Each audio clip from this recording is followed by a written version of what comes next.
Haya, Veronica wewe ndio mpya. Ndio. Umewasikia dada wenzio hapa Rhodes na Winifrida wamemaliza mikataba yao, wako hawana stress. Umeona wanaongea yani unajua ukiwa bwana una hela, kuna confidence fulani tu unakuwa nayo. Yani wanaongea kibosi yani Sasa hivi naitwa bosi mtoto. Unaitwa bosi mtoto. Mwanangu kununua kiwanja mchezo. Ubungo Dar es Salaam. Una kiwanja, lazima uitwe bosi. Saluti lazima uzipate za kutosha. Maana kuna wengine mababa yani wanamiliki familia hawana hata wazo lile. Yani hawana na familia. Na familia. Umeona na ajui tu kwamba lini atajenga. Umeona lakini dada wa kazi hapa traditional tu kasha miliki uwanja wake Ubungo Dar es Salaam jamani. Kwa kweli wewe ni bosi mtoto mwenzangu. Yani ni super boss dada. Dada Vero, sasa umesikia wenzako, umejisikiaje? Mimi najisikia vizuri. Yani nimefurahi kufika hapa. Yani nimefurahi nilipopokelewa. Ulipopokelewa? Ndio, ni wakarimu sana. Sisi ni wakarimu, tuna upendo, tunapenda watu, tunawapenda wadada wetu ambao wamekuja kupambana kupitia mradi wetu. Kwa hiyo nafurahi kusikia hizo feedback kwamba umepokelewa vizuri, kwa sababu sikuwepo wakati unapokelewa. Lakini wale ambao ni wasaidizi wetu, tuko timu moja, maana yake wanafanya kazi nzuri kama umefurahi ulivyopokelewa. Ndio, sana. Okay, karibu sana. Asante. Umetusikia wapi na umetokea wapi? Niliona Facebook. Nikapenda. Ulikuwa wapi? Nitokea Mara. Mara. Kwa ulikuwa Mara wakati unatuona? Tarime Mara. Tarime Mara. Ukatuangalia, ukatusikiliza. Ndio. Hivi kwenye kipindi chetu hiki. Ukasema nafuatilia sana vipindi vyenu. Wadada tofauti. Naangalia watu tofauti wanaokuja. Nikapenda kusema na mimi lazima niende. Nikafanya kazi. Okay. Wow. Okay. Karibu sana dada Veronica. Asante. Ulikuwa unafanya nini Mara wakati uko nyumbani? Mimi nilikuwa tu nyumbani. Ulikuwa tu nyumbani? Jamani, ulikuwa umeolewa? Na mtoto mmoja. Umeolewa na mtoto mmoja? Ndio. Ana umri gani? Ana miaka 2. Miaka 2. Sasa umemwacha na nani? Sasa na bibi yake. Na bibi yake? Bibi yake mzaa nani? Baba mama? Mzaa baba. Mzaa baba. Kwa hiyo ipo kwao? Umemwacha kwao. Umemwacha kwao. Sasa imekuwaje wewe umeondoka? Baba yake umemwacha wapi? Baki nimemwacha nyumbani kwa sababu yeye kweli ana kazi. Ana ofisi. Lakini nikimwambia nifungulie biashara na mimi, hataki. Zaidi sana ananiambia mimi anipeleke chuo cha mapishi. Mimi nampikia chakula. Wewe unampikia chakula kitamu. Maana yani ameona chakula unachompikia. Hapana, anataka yani umpikie mapishi ya maana, kwa hiyo akupeleke chuo cha mapishi. Sio uende ukafanya kazi hotelini au ukafungue mgahawa. Ili urudi pale umporomoshe mapishi matamu mazuri. Huyo ametisha kabisa. Huyo nimekuelewa. Sasa hapo katika tumesumbuana mara kadhaa. Mmesumbuana? Ndio hapa. Sasa kwani nisitoke mdo napelekwa chuo nije kupika. Kwani nisitoke na mimi tafute pesa zangu nifungue biashara yangu. Kwa sababu yeye hawezi nifungulia biashara.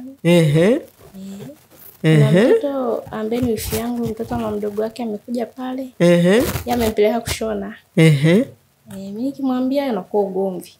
Wewe ukimwambia kuhusu nini? Kuhusu kunipeleka hata kujifunza cherehani, maana mimi nilikuwa natamani na mimi hata nitoke nyumbani nifanye kazi hivi. Niende hata cherehani hivyo.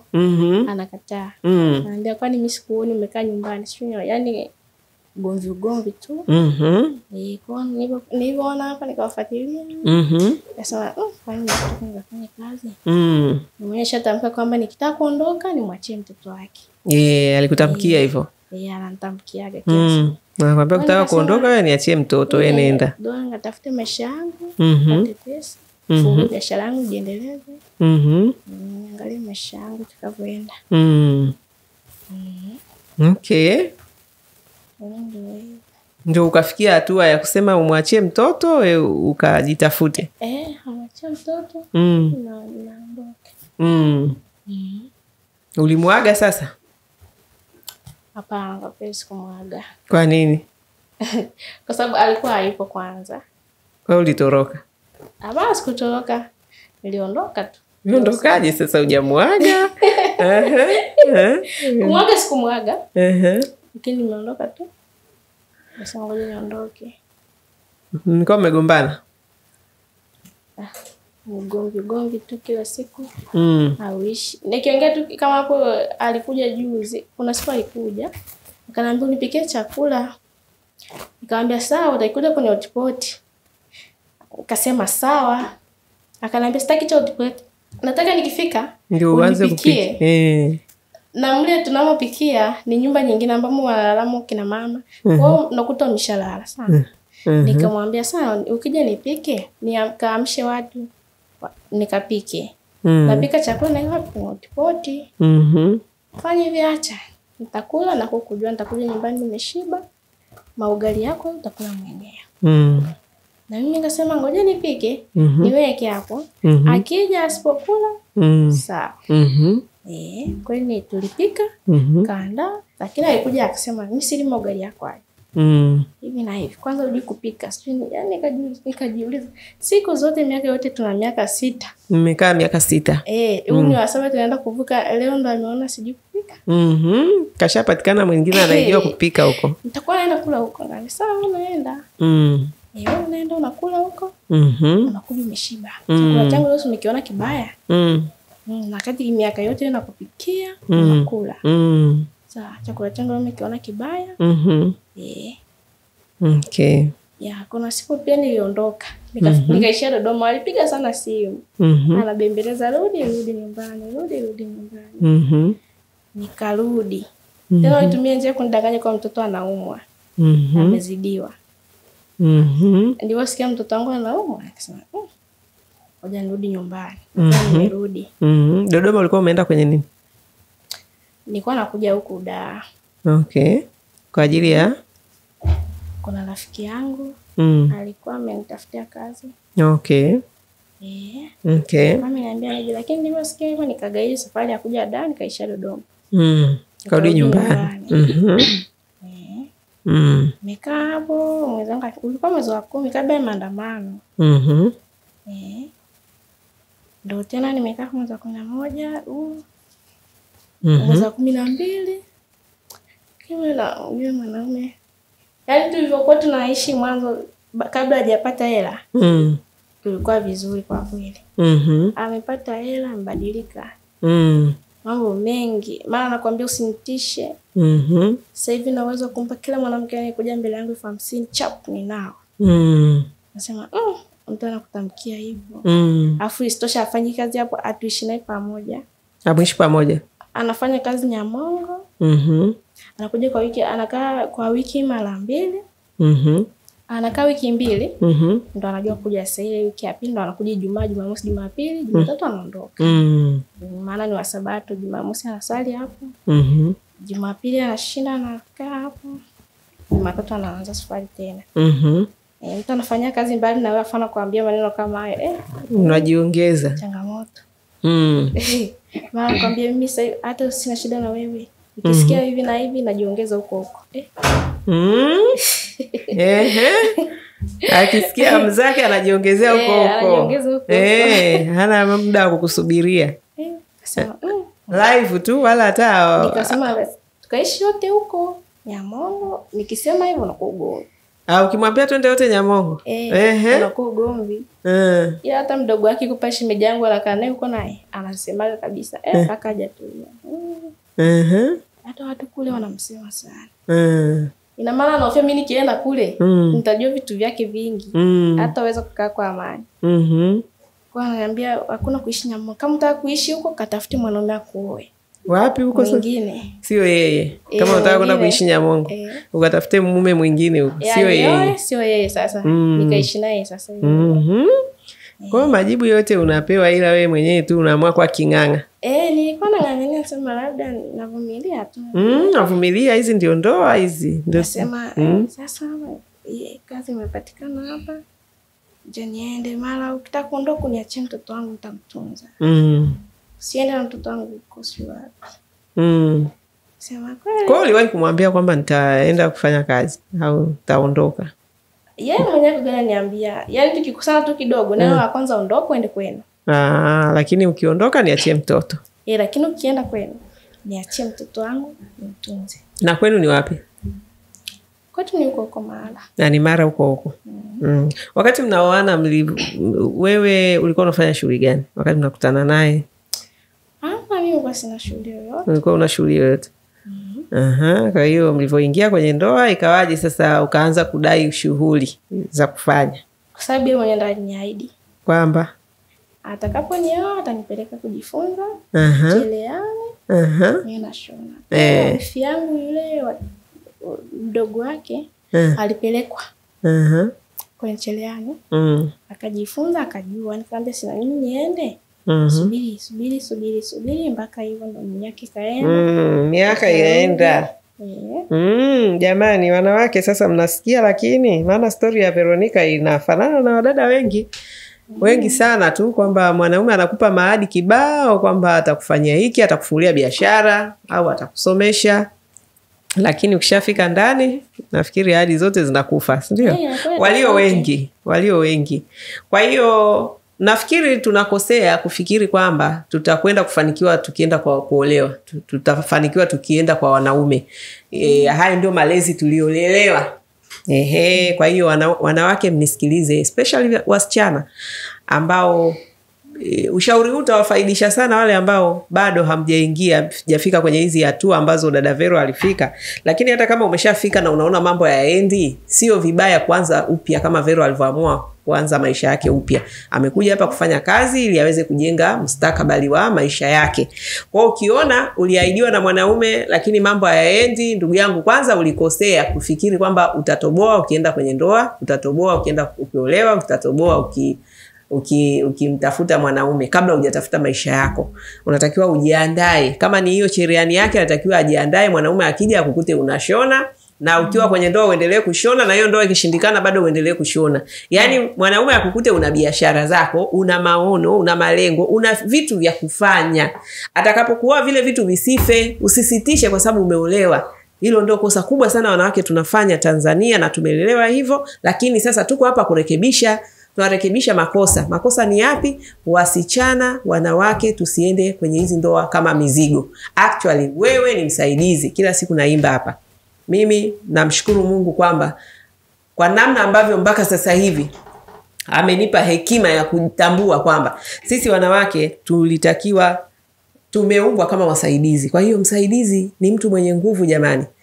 Kama mwanamke wa Mithali ya 31 kwa wasomaji wa Biblia, ni mwanamke mjasiriamali anayefanya shughuli za mbalimbali za kiuchumi. Anaona mashamba ananunua kama dada Rhodes hapa. Wewe kashanunua kiwanja. Mwanaume akija akukute una kitu, una vitu vyako. Ndio anakuheshimu. Sawa jamani. Kwa hiyo kufanya kosa sio kosa, lakini kurudia kosa ndio nini? Ndio kosa. Kwa hiyo Veronica, wewe karibu, umefanya uamuzi wa maana kwa ajili ya maisha yako. Mwanaume ili akuheshimu lazima na wewe aone unajiweza, kwamba bila yeye maisha yako pia yanakwenda. Na kweli akiamua kukuacha wewe haurudi nyuma, hauanzi na moja. Hii biashara kwamba ndoa ikishindikana ndio unarudi unaenda kuanza zero, haitakiwi. Unatakiwa pale mnapoishia kila mtu aendelee na safari ya maisha. Sio wewe ukaanze na moja wakati yeye sasa hivi mambo yake umesema sasa hivi ndo kapata hela? Sasa hivi yuko vizuri. Sasa itakiwa na wewe ungekuwa wakati mnakutana na wewe ulikuwa na biashara zako, mngeachania pale njia panda, kila mtu yuko vizuri. Si unaelewa? Wewe unaendelea kama una maisha yako, umepanga, umejenga, unajitegemea, unaendelea kuingiza hela. Sijui unaelewa? Na yeye anaendelea kama anakuona sasa hivi ufai, ameona wanawake wengine wanamfaa, na wewe pia utakutana na mwanaume mwingine ambaye anakuona wewe unafaa. Anasema ukiona cha kazi gani? Ukiona cha nini sijui, kuna mwingine huko naye anakutafuta. Asante kabisa. Kwa hiyo hata siku moja mwanaume asikufanye wewe ukaona kama huna thamani. Hapana. Yaani wapo watu ambao wataona thamani zetu. Cha muhimu kwanza wewe ujithamini. Umeona? Na kujithamini ni kuweza kujitegemea. Uwezi kuniambia unajithamini, unajipenda wakati unasubiri hela ya mwanaume. Unasubiri mwanaume akufanyie kila kitu. Hapana. Kama wazazi wetu wameshindwa kutusomesha, njooni mkafanye kazi. Nenda kafanye kazi kabla ya kuingia kwenye maisha ya ndoa na mwanaume, ya mahusiano. Hakikisha wewe mwenyewe unajilinda kiuchumi, kwamba anajua naoa mtu ambaye anajielewa, ana shughuli zake, hata kama ni ndogo lakini ni bora kuliko kutokuwa nacho kabisa. Hawa anakukuta una shughuli ndogo, anakuambia acha mimi nitakufungulia kubwa zaidi. Uongo. Afungue hiyo kubwa kwanza, alafu ndio uende. Sijui unaelewa? Lazima tujanjaruke jamani. Kwa hiyo karibu sana dada Veronica. Nafikiri hivi vipindi ndio vinavyo, hata wewe ulisikiliza wenzako story kama hizi kwenye hichi kipindi, zimejaa tele. Zimejaa kabisa wadada wanaokuja hapa ambao tayari wameingia kwenye, wamedumbukia. Unajua wanasema wakati wa kwenda ndio unaweza kupotea, lakini sio wakati wa wa kurudi. Wako wengi ambao tunapoteaga, maana hatujakamilika hapa duniani. Tuna mambo mengi tunakosea, lakini ukishajua ukagundua hapa nimefanya makosa, basi usirudie tena lile kosa. Rekebisha makosa yako, songa mbele, mtegemee Mungu, tegemea na nguvu alizokupa, akili alizokupa. Mungu atakuletea riziki. Riziki hagawi mwanaume, riziki anagawa Mungu. Na wewe jua kabisa wewe mama ndio msaidizi wa mwanaume. Kuna leo na kesho. Wanapataga tu hizo hela ghafla, wanafanya ujinga yao, lakini kuna siku atalala hapo chini. Wewe ndio utakuwa tegemeo lake. Na wapo wamama wengi wanaishi hivyo. Wanawasapoti waume zao ambao waliwatenda saa nyingine vibaya tu. Walivyopata hela waliwanyanyasa, waliwatesa, lakini baadaye wanapigwa magonjwa, huwezi jua Mungu naye anawaadhibu. Sasa leo hii yule ambaye alikuwa anamuona hafai ndio huyu anayemhudumia. Kwa hiyo sisi tusitoke kwenye focus yetu kubwa ambayo Mungu ametupa nafasi ya usaidizi. Kuwa msaidizi sio kuwa mzigo. Kuwa msaidizi sio kuwa golikipa. Ni kutafuta na wewe uwezo wako ambao Mungu ameweka ndani yako, utumie katika kuendeleza familia ambayo Mungu atakubariki. Atakaye kuona wanini, wewe mwachie Mungu. Songa mbele, utakutana na yule atakaye kuona wewe ndio malkia wake. Usije ukajidharau kwa sababu mtu mmoja tu amekwambia huna maana. Sio kweli. Yeye ndio hana maana. Akikwambia huna maana, mwambie wewe ndio unapoteza bahati. Kwa hiyo songa mbele, utakutana na mtu wako sahihi, maisha yataendelea. Cha muhimu kwa sasa tukapige kazi, tutafute maokoto, tuanzishe biashara zetu, mengine yote Mungu atayaweka, atayaleta. Tumtangulize Mungu mbele, tufanye kazi, mengine kila kitu itakaa sawa. Sawa Haya jamani, mimi nafikiri kipindi chetu kimefikia mwisho. Nawatakia heri. Dada Vero, unapangiwa kazi, nenda kapambane. Kazi sio lele mama. Unaona mwanaume alikuwa anakuambia nipikie. Sasa si bora upike huku ulipwe mshahara. Kwa hiyo nenda kapambane, nenda kafanye kazi. Chapa kazi. Kazi ndio utu wako, kazi ndio heshima yako, kazi ndio itakupa wewe kujithamini na kuthaminiwa na jamii yako. Jamani nyie mliomaliza mikataba, haya karibuni tena. Wadada Center tupo. Na kama mtakuwa mmeamua vinginevyo kuendelea na biashara, basi nimesema mkumbuke biashara ni wanachopenda watu. Sio nyinyi mnachokipenda. Kumbukeni hilo. Kikumbuka biashara ni kufanya kile watu wanapenda, basi siku zote mtakuwa na biashara ambazo zinakwenda. Kila laheri. Na kama mtakuja karibuni. Hapa bado ni chimbo la kutafuta hela. Yaani bado ndio mambo kwanza tunaanza. Hili ndio chimbo la wajanja. Hili ndio chimbo la wajanja Winifrida. Sio uongo. Wengine wakae huko nje wamezubazuba, wanafikiri kazi za ndani ni kama zamani. Watu wanatoboa hapa, kusanya mahela yao, wanaenda kuishi maisha yao. Haya jamani. Na ukiwa na pesa pia, yani hata kutembea kwenye unajiamini. Si nimekuona ulivyoingia kama Miss Tanzania. Nikasema jamani, huyu ni dada wa kazi, ni bosi. Mpaka nikamshauri wewe, kwa nini usianzishe biashara ya nguo? Maana amevaa yani amenyooka, afu ana urefu fulani, mwembamba fulani, kaweka hiyo nywele yake. Nikamwambia wewe uza nguo na vipodozi, utapiga hela nyingi. Maana tayari una kafiga fulani hivi. Mimi nikajua bosi. Kumbe dada. Haya jamani, hela hii ikiwa na hela unatakata nyie. Kama alivyosema hata mwendo unabadilika. Kaingia kama twiga. Nikasema jamani, tumevamiwa na nani? Nikajua bosi.